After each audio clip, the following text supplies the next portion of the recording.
नरेंद्र मोदी तीसरी बार देश के प्रधानमंत्री बनने जा रहे हैं और उसको लेकर बीजेपी के नेता बेहद उत्साहित हैं। इसी पर हम बात कर लेते हैं बीजेपी के राष्ट्रीय उपाध्यक्ष और राज्यसभा सांसद डॉक्टर लक्ष्मीकांत वाजपेयी से। डॉक्टर साहब, देख रहे हैं कि तीसरी बार फिर मोदी सरकार वाली जो बात थी वो पूरी होने जा रही है। देश में एक दूसरा दृष्टांत बनने जा रहा है। पंडित नेहरू जी ने भी 3 बार लगातार सरकार बनाई थी।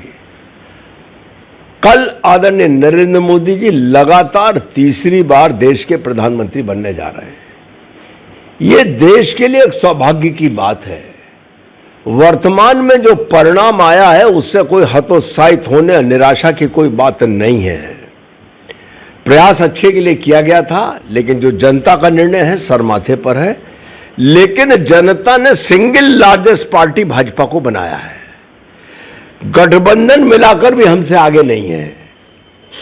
तो इससे समझ लीजिए कि जनता ने हमको विश्वास दिया, कहीं ना कहीं कुछ चूक रह गई है, लेकिन हम जनता की सेवा करके, भारत माता की सेवा करके, राष्ट्रवाद का पोषण करके और विकास के लिए अपनी जो योजनाएं हैं उन पर आगे बढ़कर हम देश की जनता को नरेंद्र मोदी जी की तीसरी सरकार के कार्यकाल में पहले 100 दिन में ही बता देंगे कि जनता यार हमसे कहीं चूक हुई है, यानी हम जनता के प्रति नतमस्तक हैं। और पहले 100 दिन में वो काम करके दिखाएंगे कि विपक्ष भी बगले झांकेगा और जनता भी दांतों तले उंगली दबाएगी। विपक्ष को कोई नसीहत देना चाहेंगे, कुछ कहना चाहेंगे? जिस तरीके से विपक्ष को हमारा कहना यह है कि चुनाव लड़ने में पक्ष विपक्ष दो ही होते हैं और लोकतंत्र में विपक्ष मजबूत होना चाहिए, इसमें कोई मतभेद नहीं है। लेकिन विपक्ष को भी सामान्यतः जिम्मेदाराना रवैया अपनाना चाहिए। और चुनाव निपट चुका है, अब स्वस्थ वातावरण में आप विपक्ष का रोल अदा करें, हम सत्ता का रोल अदा करेंगे।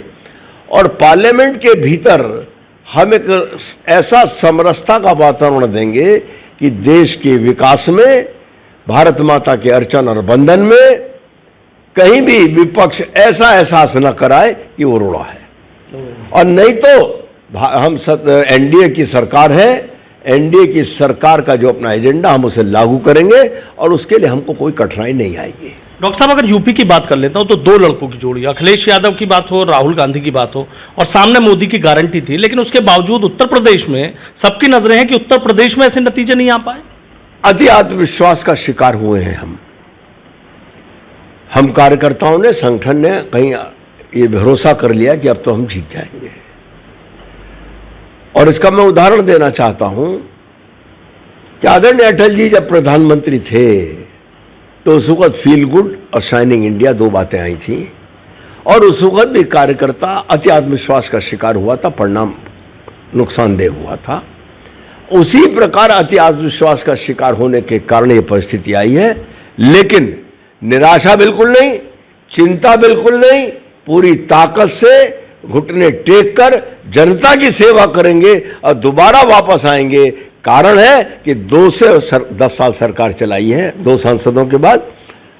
इसके बाद भी फिर एनडीए के नेतृत्व में सरकार चलेगी, आप इसका भरोसा रखें। लेकिन आपको नहीं लगता कि आने वाले टाइम में 2 लड़कों की जोड़ी कोई चुनौती आपके सामने और बड़ी खड़ी कर सकती है?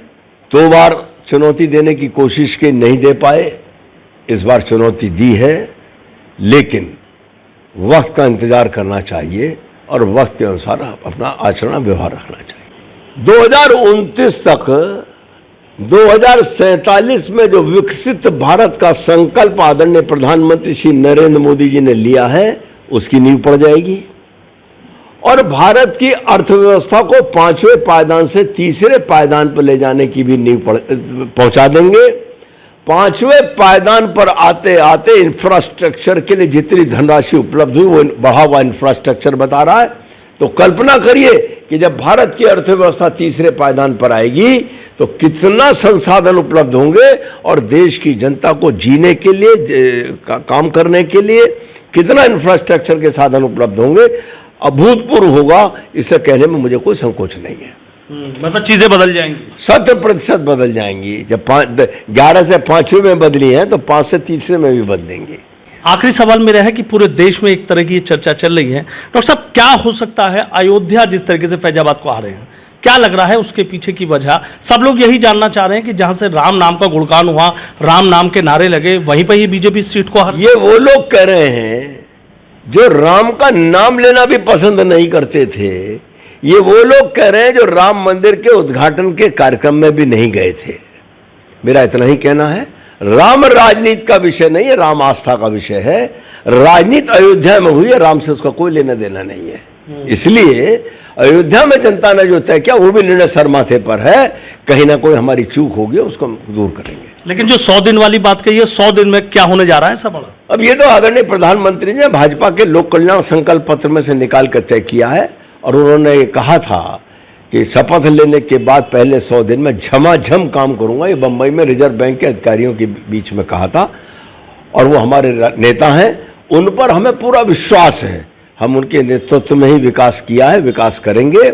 तो 100 दिन में जो कुछ होगा वो जनता देखेगी। मतलब ये माना जाए कि अब जिस तरीके से तीसरी बार मोदी सरकार है, जो संकल्प था, जो आप लोगों का वादा था, वो पूरा होने जा रहा है। निश्चित तौर पर तीसरी बार मोदी सरकार का एक संकल्प हमारा पूरा हुआ, संख्या में थोड़ा कमी हुई है, लेकिन दूसरा संकल्प था हमारा कि पहले 100 दिन में हम झमाझम काम करेंगे। आदरणीय मोदी जी उस काम को करेंगे और उस काम के बाद जनता फिर महसूस करेगी कि मोदी ही देश का रक्षक हो सकता है, भारत माता का अर्चन और वंदन करने वाला हो सकता है, राष्ट्रवाद का पोषक हो सकता है। यानी हौसले पूरे बुलंद हैं।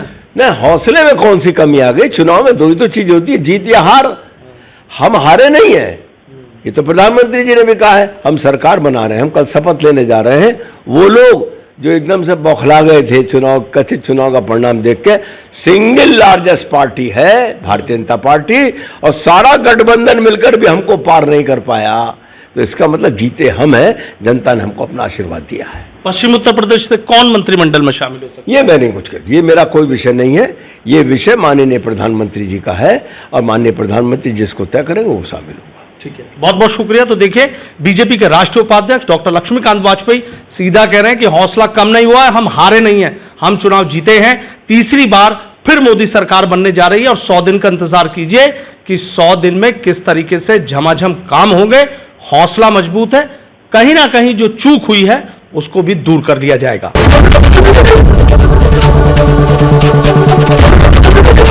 एबीपी गंगा, खबर आपकी, जुबान आपकी।